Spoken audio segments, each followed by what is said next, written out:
अस्सलाम वालेकुम स्टूडेंट्स, कैसे हैं आप सब। उम्मीद है खैरियत से होंगे। अच्छा जी, आज हम लोगों ने डिस्कस करना है वो भी इंटीग्रेशन बाय पार्ट्स का क्वेश्चन है। ठीक है कि अगर आपके पास दो फंक्शंस आ जाएं प्रोडक्ट फॉर्म में और उनकी इंटीग्रेशन करनी हो तो वो किस तरह से करेंगे। तो इसके लिए एक रूल है इंटीग्रेशन बाय पार्ट्स का जो आप लोगों को आना चाहिए। और अगर मेरे बेटा आप मेरे चैनल पर न्यू है और अभी तक मेरे चैनल को सब्सक्राइब नहीं किया हो तो काइंडली मेरे बेटा कर लें और बेल आइकन का बटन को प्रेस कर लें ताकि मेरे आने वाली वीडियोज़ की अपडेट आपको मिलती रहे। और कमेंट सेक्शन में ज़रूर बताया करें अगर आपको मेरी वीडियोज़ की समझ आती है, ईजिली अंडरस्टैंडेबल होती हैं। ये आप लोगों की तरफ से हमारे लिए एक मोटिवेशन होता है। फिर हमारा भी दिल करता है कि हम आप लोगों के लिए आसान से आसान कोई तरीका ढूंढें और आप लोगों को वो प्रोवाइड करें। ठीक है, और ज़्यादा से ज़्यादा दूसरों से शेयर किया करें। शेयर करना क्या होता है? सदका जारिया होता है। मैं भी मेरी वजह से आपकी वजह से किसकी हेल्प करना क्या है? सदका जारिया। अच्छा, बात करते हैं इस क्वेश्चन की। इस क्वेश्चन के अंदर एक हमारे पास फंक्शन है कि एक्सपोनेंशियल फंक्शन पड़ा हुआ है और एक हमारे पास ट्रिग्नोमेट्रिक फंक्शन पड़ा हुआ है। इंटीग्रेशन बाय पार्ट्स का ये फॉर्मूला है जो आप लोगों को आना बहुत ज़्यादा ज़रूरी है। मेरे बेटा बार बार लिख के इसकी प्रैक्टिस कर लेंगे जिस तरह से भी इसके यूज टू होने के लिए कि इसको आप लोगों ने याद कर लेना, रट लेना, बिकॉज ये लाइफ टाइम के लिए आपके कोई फर्स्ट ईयर का कोई सेकेंड ईयर का क्योंकि जो भी आपका छोटा बहन भाई भी या आपके जो भी आप खुद भी हैं तो आप लोगों के लिए इंटीग्रेशन बाय पार्ट्स का ये फॉर्मूला बहुत ज़्यादा आसान है। ठीक है, इसके लिए क्या होता है? Integration u d v is equal to u dot v minus integration v d u. अब पहली बात तो आप लोगों ने u और dv सेलेक्ट करना होता है कि अगर आपके पास दो फंक्शन है तो दोनों में से u कौन सा होगा और dv किसको सेलेक्ट करना है। तो इसके लिए रूल होता है आइलेट का। पहले होता है इन्वर्स फंक्शन, फिर आ जाता है लॉगरिथमिक फंक्शन, फिर आ जाता है अलजेब्रिक फंक्शन, फिर ट्रिग्नोमेट्रिक और फिर आ जाता है एक्सपोनेंशियल फंक्शन। मतलब जो फंक्शन पहले पड़ा होता है उसको हम लोग यू सेलेक्ट करते हैं और जो बाद में आ रहा होता है उसको हम डीवी सेलेक्ट करते हैं।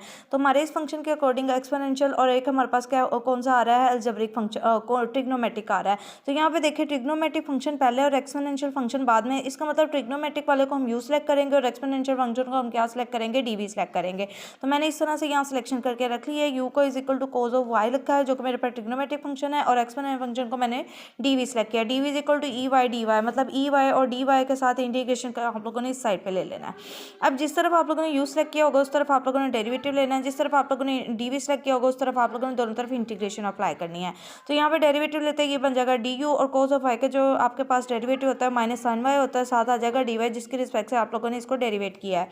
यहाँ पे हमारे पास टोटल डेरिवेटिव इंटीग्रेशन आपस में कैंसिल हो जाएंगे, बाकी आपके पास बचेगा बी और ई वाई के एक्सपोनेंट फंक्शन के जो इंटीग्रेशन होती है एज इट इज वो फंक्शन होता है, मजीद उसकी जो पावर होता है उसके डेरिवेटिव से डिवाइड करवाया जाता है। तो अगर हम y का डेरिवेटिव लें किसकी रिस्पेक्ट से? y की रिस्पेक्ट से डी वाई और y का रिस्पेक्ट से y और y अगर ये सेम हो जाए तो इसका मतलब होता है ये 1 हो जाता है। तो इसका मतलब ई वाई तो एज इट इज़ लिख लिया, फिर उसकी पावर का जो हम लोगों ने डेरिवेटिव लिया वो आता ही 1 है तो उससे डिवाइड करें।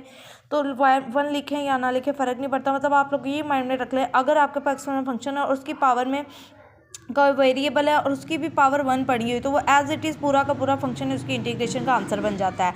जैसे हमारे पास u v और डी यू की वैल्यूज़ आ जाएंगी, हम लोगों ने अपने फॉर्मूला को लेना है और उसके अंदर सारी वैल्यूज़ को क्या कर देना है? इंसर्ट कर देना है।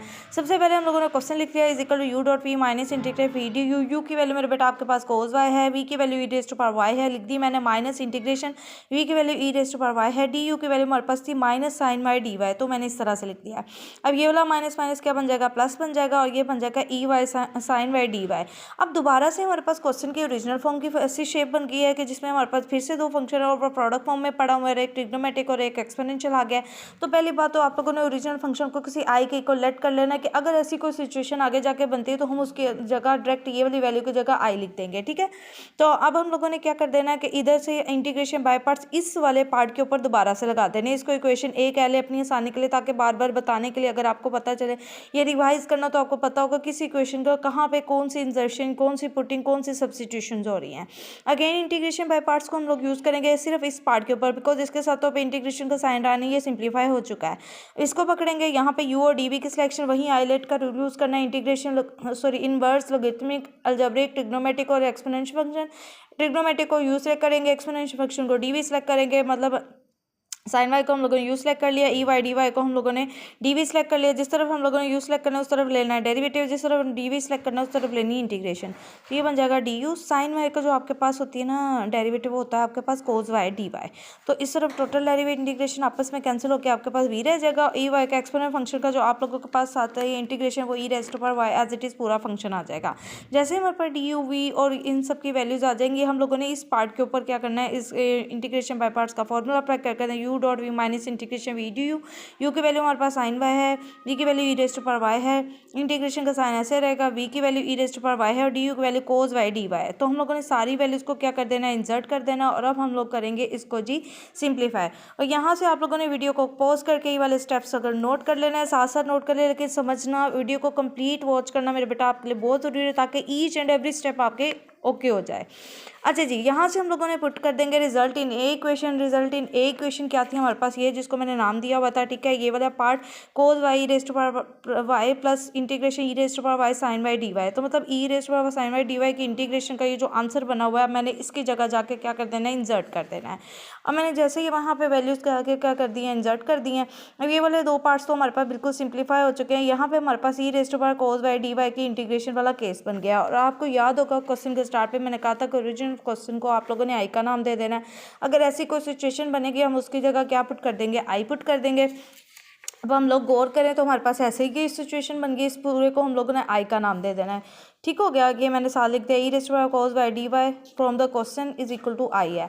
तो ये वाला क्वेश्चन, इसकी जगह भी आई पुट कर दिया, cos Y E rest to power Y sine Y E rest to power Y ऐसे ही रहेगा। इस पूरे को भी आई कह दिया। ये इधर नेगेटिव हो रहा है, माइनस हो रहा है, आई का साइन उस साइड पे जाएगा तो प्लस हो जाएगा। यहाँ पे ये 2i बन जाएंगे, यहाँ पे आई ऐसे रहने लगे, 2 पे दूसरी साइड पे जाके डिवाइड करवा देंगे। अब आई की जगह ओरिजिनल फंक्शन को दोबारा रिप्लेस कर देंगे, तो हमारे पास फाइनल इस क्वेश्चन की जो इंटीग्रेशन बनेगी वो ये बन जाएगी, E Y over 2 cos y plus sign Y. यहाँ से मैंने क्या किया, ई रेस्ट टू पावर वाई को दोनों को कॉमन लिया था और इनसाइड फिर हमारे पास cos Y plus sign Y रह गया था। तो आप लोगों ने वीडियो को पॉज करना और ये स्टेप नोट कर लेना। कमेंट सेक्शन में मुझे ज़रूर बताना अगर कोई सजेशन हो या आप लोग कुछ इंप्रूवमेंट करना चाहते हो या आपको बहुत अच्छी समझ आए, तो अच्छे अच्छे कमेंट्स करके हमारा भी दिल खुश किया करें, ताकि आप लोगों के लिए और आसान चीज़ें लेके आएँ।